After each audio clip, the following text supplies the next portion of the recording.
Bonjour à tous et bienvenue dans votre deuxième vidéo de la part de Frenchly Pro.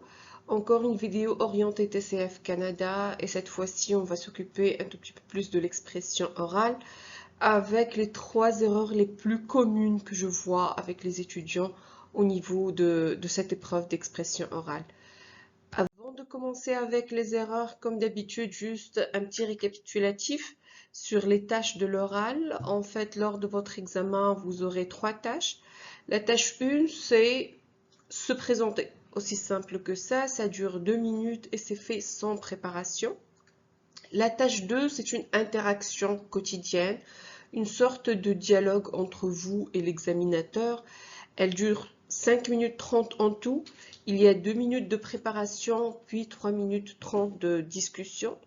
Et puis la tâche 3, c'est plus un monologue où vous devez présenter un point de vue spontané. Ça veut dire il n'y a pas de préparation pour la tâche 3 et c'est la tâche la plus longue. Elle dure 4 minutes 30.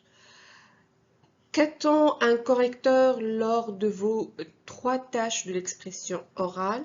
Tout d'abord, que vous soyez confiant en parlant de vous et de votre environnement, que vous puissiez aussi poser des questions adaptées au scénario qui vous sera proposé, que vous soyez capable de donner votre opinion et d'argumenter là-dessus, et que ce soit fait d'une manière claire et structurée, et finalement de pouvoir développer des sujets complexes.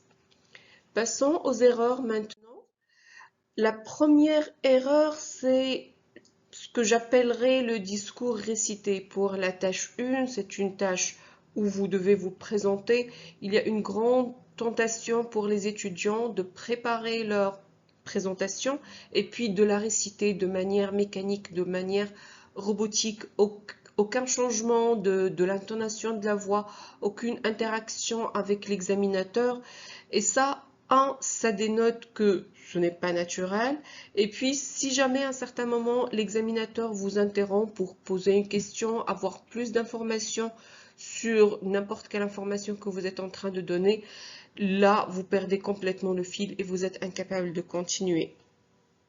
Mon conseil, c'est qu'il n'y a pas de problème de préparer cela à l'avance, mais pratiquez au maximum pour que ce soit naturel.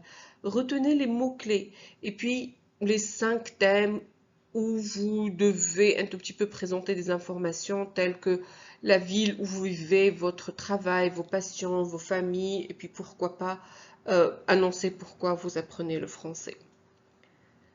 Deuxième erreur, c'est ce que j'appellerais faire de la tâche 2 une interrogatoire plutôt que d'aller poser les questions de manière interactive avec l'examinateur. Vous posez des questions assez sèches et sur la réponse de l'examinateur, aucun effort est fait pour rebondir sur la réponse, pour essayer d'avoir des phrases de suivi ou même des questions de suivi si par exemple ça manque d'informations, etc. Regardez ici. Vous aimez voyager? L'examinateur va répondre oui, et là, silence total, et vous passez directement sur un autre thème. Ça, ce n'est pas un dialogue spontané, et ce n'est pas ce qui est attendu de vous pour la tâche 2. Par exemple, vous aimez voyager? Oui, en effet. Oh, très très bien. Et vous, vous voyagez souvent? Vous voyez, faites en sorte que ça soit une discussion quotidienne, naturelle, au lieu de tourner ça en interrogatoire. Troisième et dernière erreur, c'est les phrases qui ne finissent pas. Et ça, c'est dû à 2 causes. Un, soit vous essayez d'impressionner votre examinateur et de faire des phrases complexes, très très longues, ou alors vous êtes en train de traduire dans votre tête à partir de l'anglais ou à partir de votre langue maternelle, ce qui fait que vous commencez une phrase et en plein milieu, vous ne savez pas comment la terminer. Vous manquez de vocabulaire ou alors vous avez l'impression que la phrase ne fait plus de sens. Mon conseil est le même que pour l'expression écrite. Au lieu de partir sur des structures de phrases trop complexes, partez sur des structures claires.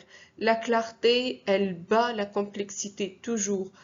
La structure d'une phrase en français, c'est sujet, verbe, complément.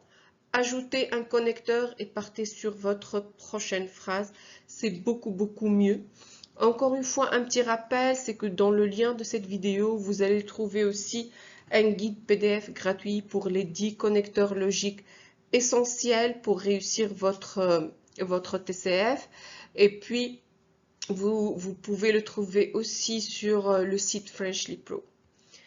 Voilà, c'était pour l'expression orale, les 3 erreurs à éviter. Donc, évitez de faire un discours récité robotique pour votre tâche 1. Évitez de faire un dialogue à sens unique pour la tâche 2. Et finalement, évitez les phrases trop complexes si vous n'êtes pas en mesure de finir la phrase jusqu'au bout. Je serai très ravie de recevoir vos commentaires et vos questions en commentaire sur cette vidéo et je me ferai comme toujours un plaisir de répondre à toutes et à tous. Et merci.